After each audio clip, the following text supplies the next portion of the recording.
ధర్మం అన్న పేరుతో చాలా చిత్ర విచిత్రమైన బోధలు ఉంటాయి. అందుకే మీకు నేను స్వతంత్రించి ఒక సలహా చెప్తున్నాను. ఎప్పుడూ కూడా రెండు ప్రమాదకరమైన వస్తువుల్ని మీ దగ్గర ఎప్పుడూ ఉంచకూడదు. ఏమిటో తెలుసా అండి? ఎవరు పడితే వాళ్ళు రాసిన పుస్తకాన్ని ఇంట్లో ఉంచకూడదు. ఎందుకో తెలుసా? పుస్తకం మీ ఇంట్లో పెద్ద ప్రమాదాన్ని తీసుకొస్తుంది. మీరు ఏ పుస్తకాన్ని పడితే ఆ పుస్తకాన్ని చదివి ఇందులో స్వీకరించవలసినంత మంచి లేదు, ఇందులో తప్పులు చెప్పబడ్డాయి, ఇది ప్రమాదకరం, ఇది వక్రభాష్యం, మనం స్వీకరించద్దు అని మీకు తెలుస్తుంది. మీరు గూట్లో పెట్టి వెళ్ళిపోతారు. మీరు ఏ ఊరో పెడతారు, మీ అబ్బాయి చదువుతాడు, అన్నీ మీకు చెప్పడుగా. వాడు ఆ పుస్తకం చేత ప్రచోదనం పొందుతాడు, ఇలా చెయ్యొచ్చు అనుకుంటాడు. నేను రామాయణం మీదే ఒకనకొకప్పుడు నేను ఆఫీసులో ఉంటే ఒక ఆయన పట్టుకొచ్చి నాకు ఒక పుస్తకం ఇచ్చారు. నేను ఆ రామాయణం మీద ఆ వ్యాఖ్యానం చదివి తెల్లబోయాను. నిజంగా ఇంత ఘోరమా రామాయణం గురించి రాయడం, ఇలా ఉందా రామాయణంలోనే? సరే, అది వేరు విషయం అనుకోండి.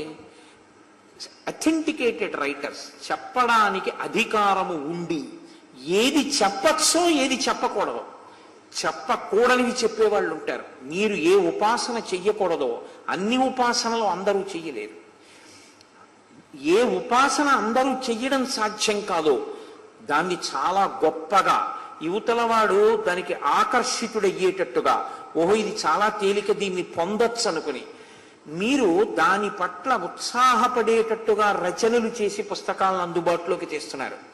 ఇష్టం వచ్చినట్టు యంత్రాలని వీధరుగుల మీద పెట్టినట్టు అరుగుల మీద పెట్టి అమ్మేస్తున్నారు. యంత్రం అంటే అంత తేలికండి? యంత్రాన్ని హ్యాండిల్ చేయడం అంటే? ఇవి ఎక్కడ పడితే అక్కడ ఏది పడితే అది వినడం, ఎక్కడ పడితే అక్కడ ఏది పడితే ఆ పుస్తకాన్ని కొని తెచ్చి ఇంట్లో పెట్టుకొని ఆ పుస్తకంలో చెప్పింది సత్యం అనుకుని ప్రవర్తించడం, ఇవి రెండూ ప్రమాదకరం.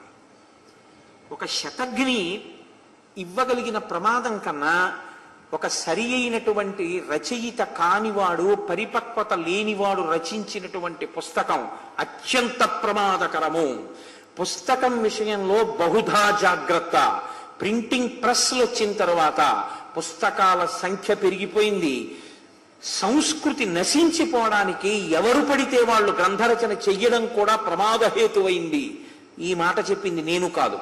నడిచే దేవుడిగా పేర్గాంచి ఆసేతు హిమాచల పర్యంతం కాలినడకతో తిరిగి కొన్ని కోట్ల మందిని తన ప్రవచనముల చేత, అనుగ్రహ భాషణముల చేత ఉద్ధరించిన మహాపురుషుడు పరమాచార్య స్వామి చేసిన హెచ్చరిక. కాబట్టి చాలా జాగ్రత్తగా ఉండాలి బోధ విషయంలో. ఏది పడితే అది బోధిస్తే స్వీకరించకూడదు. బోధయే గ్రంథంలో ఉంటుంది, పరిణతి ఉన్నదా చూడవలసి ఉంటుంది ఆ బోధని, లేకపోతే ప్రమాదాన్ని తీసుకొస్తుంది. ఇప్పుడు నేను చెప్పిన మాటలు కొద్దిగా పరిపక్వత తక్కువ స్థాయిలో ఉన్నవాళ్ళు వింటే